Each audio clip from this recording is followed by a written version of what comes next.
My grandfather found me sleeping in my car and asked, "The house I gave you, didn't you like it?" My mother replied, "We took it from her and gave it to her sister. She has a family and deserves it more." My grandfather took out his phone and started screaming. "My name is Callista. I'm 23 years old, and I've always been the quiet one, the peacekeeper, the one who backs down from confrontations and swallows her words rather than cause a scene. I thought that made me mature, adaptable, easy to love. What I didn't realize was that it made me easy to use. I have an older sister, Autumn, who's 29. From the moment I could form memories, everything in our household revolved around her. My parents, Gregory and Diane, both in their early 50s, treated Autumn like the sun itself. Her needs came first. Her problems became family emergencies. Her happiness was the only happiness that mattered. Autumn got married at 23 to a guy named Travis. I never trusted him. There was something about the way he talked big but did little that rubbed me wrong. Neither of them held steady jobs. Travis picked up landscaping gigs when he felt like it. Nothing consistent. Autumn didn't work at all. She'd wave away any suggestion with, "I have to focus on the kids." She had 2 children, Harper, who's 6, and Mason, who's 4. Beautiful kids.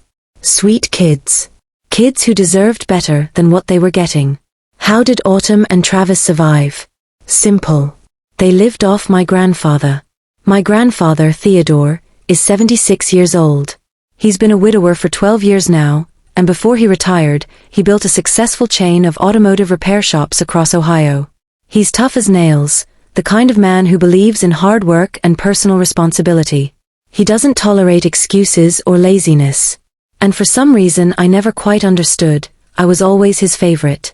Not because I asked to be. According to him, it was because I had common sense and a humble heart. I worked full-time as an office coordinator at a small logistics company, making about $2,000 a month. It wasn't much, but it covered my bills. I helped my parents with rent when I could, and I even slipped Autumn grocery money now and then when the kids needed something. Meanwhile, my parents constantly begged my grandfather for more money for Autumn. "She's raising 2 kids, Dad," my mother would say. "Travis is looking for work, but it's hard out there. They need help." My grandfather sent them $2,800 every single month. More than I made working 40 hours a week. But it was never enough. There was always an emergency. Always something the kids needed urgently. New shoes, doctor visits, birthday parties. 3 months ago, I turned 23. I didn't expect much. Birthdays in my family were only a big deal if your name was Autumn. But that morning, my phone rang. It was my grandfather. "Callista, sweetheart, I'm driving up to see you today," he said, his voice buzzing with excitement. "I've got a surprise." He arrived that afternoon in his silver Cadillac, pulling up to the cramped 2-bedroom apartment where 7 of us lived. My parents, Autumn, Travis, Harper, Mason, and me. Yes, 7 people stuffed into 2 bedrooms. It was chaos every single day. My grandfather walked in carrying a large manila envelope, his face glowing. "Happy birthday, Callista," he said, pulling me into a tight hug. "Come on everyone, sit down." We gathered in the tiny living room. Autumn sat on the couch with her arms crossed, already looking annoyed. My parents exchanged glances. Travis leaned against the wall, barely paying attention. My grandfather handed me the envelope. "Open it, sweetheart." My hands shook as I tore it open. Inside were keys and a thick stack of legal documents. My eyes scanned the first page, but I couldn't make sense of it. "It's a house," my grandfather said, his voice cracking with emotion. "A beautiful 3-bedroom house in the Riverside neighborhood. Fully furnished, modern appliances, everything ready for you to move in. It's in your name, Callista. It's yours." I froze. My breath caught in my throat. "Grandpa, I can't accept this," I stammered. "Yes, you can," he said firmly, taking both my hands in his. "You deserve it. You're a good person, Callista. Respectful, hardworking. You never ask me for anything. You never complain. You give and give without expecting anything back. This house is my way of telling you that I see all of that, and I'm proud of you." Tears poured down my face. I hugged him so hard I thought I might break him. It was the most incredible moment of my life. I glanced around the room. My parents looked uncomfortable, their expressions tight. Autumn's face twisted with something ugly. Envy. Resentment. Travis scowled. But I didn't care. For once, something good was happening to me. The next day, my grandfather drove me to see the house before heading back home. It was perfect. 3 bedrooms, 2 full bathrooms, a gorgeous kitchen with granite countertops and stainless steel appliances, a spacious living room with laminate wood floors, and a cozy backyard with a little patio and a barbecue grill. Everything was tastefully furnished. A cream-colored sectional in the living room. A dining table that seated 6. Beds with actual headboards and quality mattresses. Kitchen cabinets stocked with dishes and cookware. Everything was ready to move into. "It's all yours, Callista," my grandfather said, hugging me one last time. "Take care of it. Enjoy it. You've earned this." I drove back to the apartment that afternoon in my old Toyota Corolla, feeling like I was floating. For the first time in my life, I had something that was truly mine. A space of my own. A future that looked brighter. But that feeling evaporated the second I walked through the door. My mother was waiting for me in the living room, arms folded, her face set in a hard expression. My father sat beside her. Autumn and Travis were there too. "Callista, we need to talk," my mother said. "Sure," I said, still smiling. "What's up?" "It's about the house," my father began. "We've been thinking," my mother continued, "and that house is way too big for you." My smile faltered. "What do you mean?" "You're single," my mother said. "You don't have a family. What do you need 3 bedrooms for?" "Well, I thought maybe for the future, or—" "Your sister, on the other hand," my father interrupted, "has 2 children. Harper and Mason need space to grow, to play. They're cramped here, Callista. It's not fair." "Not fair," Autumn chimed in, her voice whiny and sharp, "that you get this huge house all to yourself while my kids are stuck in this tiny dump." "But Grandpa gave it to me," I said, panic creeping into my chest. "It's mine." "We're family," my mother said firmly. "Family shares. Family helps each other." "I do help," I protested weakly. "I give you money when I can." "This is different," my father said. "This is about giving your niece and nephew a real home. Don't you want them to be happy?" And that's how it started. Every single day for the next 3 weeks, they wore me down. Constant comments about how selfish I was. How Autumn deserved the house more because she had a family. How I was young and single and didn't really need it. "Think of the children, Callista," my mother said every morning over coffee. "Don't be so selfish," my father muttered every night before bed. "You're my sister," Autumn told me with crocodile tears streaming down her face. "Don't we matter to you?" I hate conflict. I hate fighting. And this was relentless, suffocating, crushing. After 3 weeks, I broke. "Fine," I whispered, feeling like my heart was being torn out of my chest. "Autumn can have the house." The celebration was immediate. Autumn hugged me for the first time in years. My parents patted my back, saying I was a good sister. Travis actually smiled at me. Within days, Autumn, Travis, the kids, and my parents all moved into the house my grandfather had given me. "You can stay here in the apartment," my mother said casually. "It's already paid for. You'll be comfortable." I stayed in that empty apartment the first night, feeling completely hollow. At least I still had a roof over my head. 2 days later, I came home from work, and my key didn't fit. I tried again. Nothing. The lock had been changed. I knocked. No answer. I called my mother. Straight to voicemail. My father didn't pick up. Autumn had blocked my number. Finally, a neighbor told me she'd seen the landlord that morning. I called him. "Yeah, Gregory and Diane told me they didn't need the place anymore," he said. "They ended the lease. I've already rented it to someone else." I stood on the sidewalk with my work bag, staring at the door of the apartment I'd lived in my entire life. I had nowhere to go. I didn't have money for a hotel. I definitely didn't have enough for a deposit on a new apartment. My savings were pathetic, barely $800. The only thing I had was my car, a 15-year-old Toyota Corolla that somehow still ran. That first night, I parked in front of the house my grandfather gave me. The house where my family now lived. I reclined the driver's seat as far as it would go, pulled my jacket over myself like a blanket, and tried to sleep. It was the longest night of my life. Every sound made me jump. Every passing car's headlights swept across my face. The cold seeped into my bones. The next morning, I cleaned up as best I could in a gas station bathroom before heading to work. I brushed my teeth, splashed water on my face, tried to make my hair look presentable. No one at my job knew what was happening. I was too ashamed to tell them. The following nights were the same. I parked in front of my house, and watched the lights glow warm inside while I shivered in my car. I saw shadows moving past the windows. Heard faint laughter. Saw the kids playing in the yard. Meanwhile, I was washing my hair in public restrooms and eating dollar menu burgers to save money. I developed a routine out of necessity. I'd wake up at 5:30 a.m., before anyone in the neighborhood was up, so they wouldn't see me emerging from my car. I kept a gym membership just so I could shower there. $29 a month I could barely afford, but it was cheaper than a motel. I kept a change of clothes in a duffel bag in my trunk. I bought baby wipes in bulk to clean myself when I couldn't get to the gym. I learned which fast food restaurants had the cleanest bathrooms, which gas stations would let me use their facilities without hassling me. At work, I was a ghost.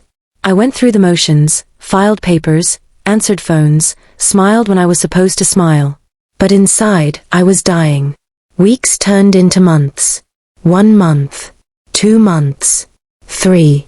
My back ached constantly from sleeping in the driver's seat. I developed a persistent cough from the cold nights. I lost weight because I was skipping meals to save money. 5 months. I survived 5 months like that. 5 months of parking outside the house that should have been mine, watching my family live the life I was supposed to have. 5 months of seeing Harper and Mason play in the backyard that was supposed to be mine. 5 months of watching lights turn on and off in rooms I should have been sleeping in. I kept working, kept showing up, kept pretending everything was fine. What else could I do? I tried reaching out once, about 2 months in. I called my mother from a borrowed phone at work. "Mom, please," I said when she answered. "I just need help. I'm struggling. I don't have anywhere to." "Callista, we've moved on," she said coldly. "You made your choice. You gave Autumn the house.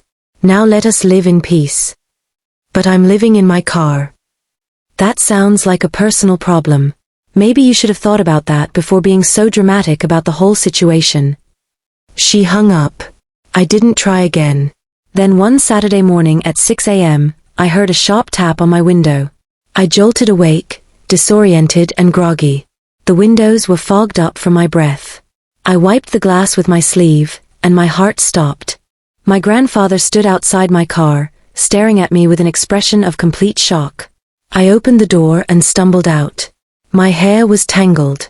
My clothes were wrinkled. My face was puffy from sleeping awkwardly. My grandfather's eyes swept over me, then moved to the back seat. The blankets. The makeshift pillow made from a rolled-up sweatshirt. The clothes hanging from the hooks. The fast food bags on the floor. His face shifted from confusion to horror. "Callista," he whispered, his voice shaking. What are you doing? Why are you sleeping in your car?" I couldn't speak. Tears just started pouring down my face. "And the house I gave you?"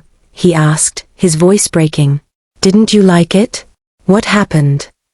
At that moment, the front door of the house opened. My mother stepped out, probably wondering about the commotion.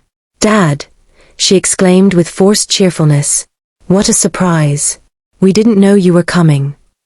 My grandfather didn't even look at her. He kept his eyes locked on me, waiting for an answer. "Grandpa, my voice cracked. What happened to the house?" he demanded, louder now, his gaze shifting between the house and me. My mother approached nervously. "Dad, let me explain." "Explain," my grandfather said, his voice dropping to a dangerous whisper. "Explain to me why my granddaughter is sleeping in her car in front of the house I gave her." My mother swallowed hard. "Well, we took it from her and gave it to Autumn. Autumn has a family, Dad. She deserves it more. Callista is young. She's single. She doesn't need such a big house. She's a failure who hasn't even started a family yet. Autumn needed it. The silence that followed was deafening. "What did you just say?" my grandfather whispered. My mother's words came tumbling out now, faster and more desperate. "Autumn has a husband and 2 kids, Dad. Callista is all alone. Why would she need 3 bedrooms? It just made sense to." My grandfather's face went through a series of transformations. Disbelief, shock, and then pure rage. Without saying another word, he pulled out his phone and dialed. "What are you doing?" my mother asked nervously. "Yes, I need a police unit at this address immediately," my grandfather said into the phone, his voice cold and steady. "There's an illegal occupation of a property that's registered in my name and my granddaughter's name. Please send someone right away." "You can't do this," my mother shrieked. "They live here. The children live here." "Children shouldn't be living in a stolen house," my grandfather roared, louder than I'd ever heard him. He marched toward the front door. My mother tried to block him, but he pushed past her like she was made of paper. "Everyone out," he bellowed, stepping inside. "Get out of this house right now." I heard chaos erupt inside. Autumn screaming. Travis stammering excuses. My father trying to calm everyone down. The kids crying, frightened by the shouting. "This house belongs to Callista," my grandfather yelled. "I paid for it with my own money. I gave it to her. Nobody had the right to take it from her." Autumn stumbled out onto the porch, sobbing hysterically. "My children need this house." "Your children need parents who work," my grandfather shot back. "Not a stolen house." "Dad, we can fix this," my father tried, his voice shaking. "It was just a misunderstanding." Misunderstanding. My grandfather whirled on him, eyes blazing. "Leaving your daughter to sleep in her car on the street is a misunderstanding?" "She agreed to give us the house," Autumn said defensively. "Did you pressure her?" my grandfather demanded. "Did you manipulate her? Did you take advantage of her kindness?" No one answered. The guilt was written all over their faces. 10 minutes later, 2 police cars pulled up. My grandfather showed the officers the original deed, clearly showing the property was registered in his name and mine. They reviewed the documents, spoke with my family, and finally delivered the verdict. "Ladies and gentlemen, you need to vacate this property," the officer said. "You have 1 hour to gather your essential belongings." "We have nowhere to go," my mother cried. "That's not a legal issue, ma'am," the officer replied. 1 hour. Start packing." The next hour was absolute chaos. Autumn cried while throwing clothes into suitcases. Travis cursed under his breath. My parents pleaded with my grandfather to reconsider. My grandfather stood in the yard with his arm around my shoulders, unmoved. "This should have been yours from the beginning," he whispered to me. "And it will be now." Exactly 1 hour later, my family stood on the sidewalk surrounded by suitcases and garbage bags. Autumn was hysterical. My parents looked broken. "Dad, please," my mother begged one last time. "At least don't take away the monthly support. The children need to eat." My grandfather looked at her with an expression I'd never seen before. Pure, cold disappointment. "From this day forward," he said, his voice like ice, "you don't get a single cent from me. The monthly checks are done. The loans are done. Everything is over." "But the children," Autumn wailed. "The children are the responsibility of their parents," my grandfather said without sympathy. "You too," he pointed at Autumn and Travis, "get jobs. Work like Callista has worked her whole life.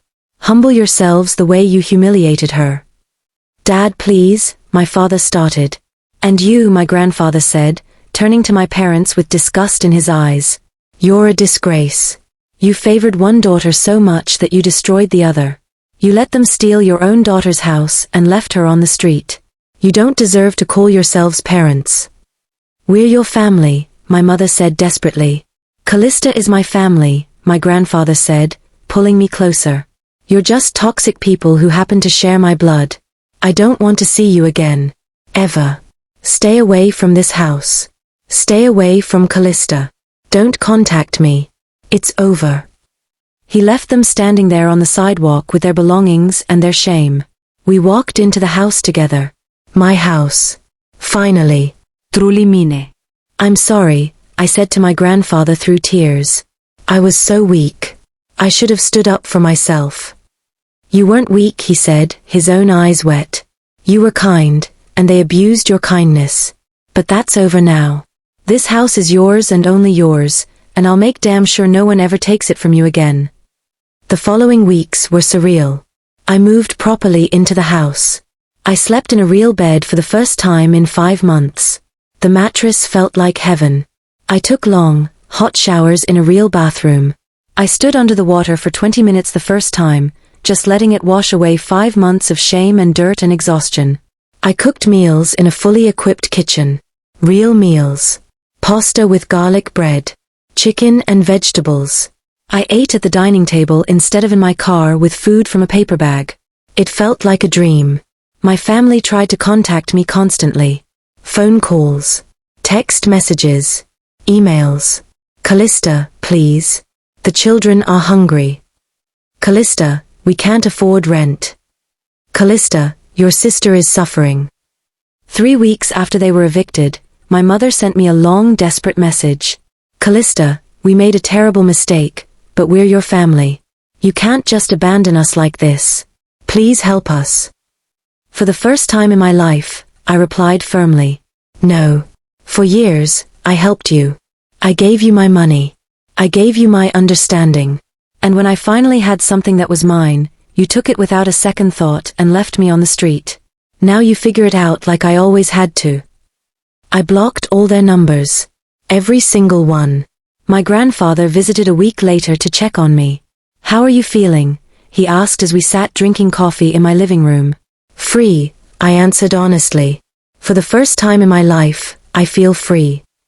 He smiled, tears glistening in his eyes. That's exactly what I wanted to hear, sweetheart. Over the next 2 months, I started to hear things through mutual acquaintances. My family situation had deteriorated rapidly. Without my grandfather's monthly checks, Autumn and Travis were forced to find work. Autumn got a job as a cashier at a Walmart. Travis started working landscaping full-time, the kind of consistent work he'd always avoided. They moved into a small 2-bedroom apartment in a rough neighborhood, the kind of place they used to turn their noses up at. My parents downsized to a cramped 1-bedroom apartment and both picked up part-time jobs to make ends meet. I felt a small pang of guilt when I heard these things. But then I'd remember those 5 months. The cold nights in my car. The shame of washing my hair in gas station sinks. The way they'd enjoyed my house while I suffered outside. The guilt never lasted long. My grandfather called me one evening, his voice serious. Callista, I need to tell you something. Your mother showed up at my house today. My stomach tightened. What? She begged me to forgive them. Said they've learned their lesson. Asked me to help them financially again. What did you say? I told her the truth, my grandfather continued. I said, you haven't changed at all. You're still looking for the easy way out. You want me to rescue you from consequences you brought on yourselves. The answer is no. It will always be no. Good, I said quietly. She said you've become cold. Heartless. I laughed bitterly. That's funny coming from them. I told her the truth, my grandfather said. I said, Callista hasn't changed at all. She's still the same kind, generous person she's always been. She's just finally learned that kindness doesn't mean letting people destroy you. Tears pricked my eyes. Thank you, Grandpa. I'm proud of you, sweetheart. You're stronger than you know. Today, 6 months after my grandfather found me sleeping in my car, I'm living a life I never imagined possible. I've decorated my house exactly how I want it. The living room has throw pillows in colors I love, deep burgundy and forest green. I hung artwork on the walls, prints from local artists I discovered at a weekend market. The 3rd bedroom is now a home office, with a desk I bought at a thrift store and refinished myself. I've painted the walls. Filled the space with plants, succulents on the windowsills, a fiddle leaf fig in the corner of the living room. I've added books to the shelves, not just for decoration but because I'm finally reading again. I've invited friends over for dinner parties. I hosted Thanksgiving, my first real Thanksgiving in my own home. I've started hosting game nights on Friday evenings. I've created a life that's actually mine. I even got a promotion at work. Turns out when you're not exhausted from sleeping in your car and emotionally drained from toxic family dynamics, you can actually focus and excel. I'm making $2,600 a month now, and I'm being considered for an assistant manager position. Do I miss my family? Sometimes. There are moments when I see Harper and Mason's old toys in the garage, a small plastic truck, a worn teddy bear, and feel a pang of sadness. Moments when I remember holidays and birthdays from years ago when things felt simpler. But then I remember the truth. Things were never actually simple. I was just easier to control back then. I learned something crucial through all of this. Kindness without boundaries isn't a virtue. It's a vulnerability that people will exploit. I learned that being quiet doesn't make you weak, but letting people walk all over you does. I learned that family isn't determined by blood. It's determined by respect, love, and mutual support. My grandfather proved that. My parents and sister proved the opposite. Last week, I ran into Autumn at the Walmart where she works. She was at the register, looking tired and worn down. Our eyes met across the store. For a moment, I thought about walking over. About asking how she was doing. About asking how Harper and Mason were. But then I remembered my car. The cold. The shame. The way they took everything from me without a second thought. I turned and walked down another aisle. I'm not cold. I'm not heartless. I'm just finally protecting myself. My grandfather visits every other weekend now. We cook dinner together. His specialty is pot roast, mine is lasagna. We watch old movies, mostly westerns he loves. We talk for hours about everything and nothing. You know what I'm most proud of? He said last Sunday as we sat on my back patio watching the sunset. What's that? That you didn't become bitter. You didn't let what they did turn you into an angry, resentful person. You just became free. He was right. I'm not angry anymore. I'm not even sad. I'm just free. Free to live in my house. Free to make my own decisions. Free to say no without guilt. Free to build a life on my own terms. This house, with its 3 bedrooms and beautiful kitchen and cozy backyard, isn't just a building. It's a symbol. A reminder that I'm worth more than I was treated. That I deserve space and comfort and respect. Every night when I lock my front door, I feel grateful. Not just for the house, but for the lesson. Some people might say I should forgive my family. That I should help them now that I'm stable. That blood is thicker than water. But those people didn't sleep in their car for 5 months while their family lived in luxury. Those people didn't have everything taken from them by the people who were supposed to protect them. I'm not cruel. I'm just done being used. And I'm finally, truly, completely free. And that freedom is priceless.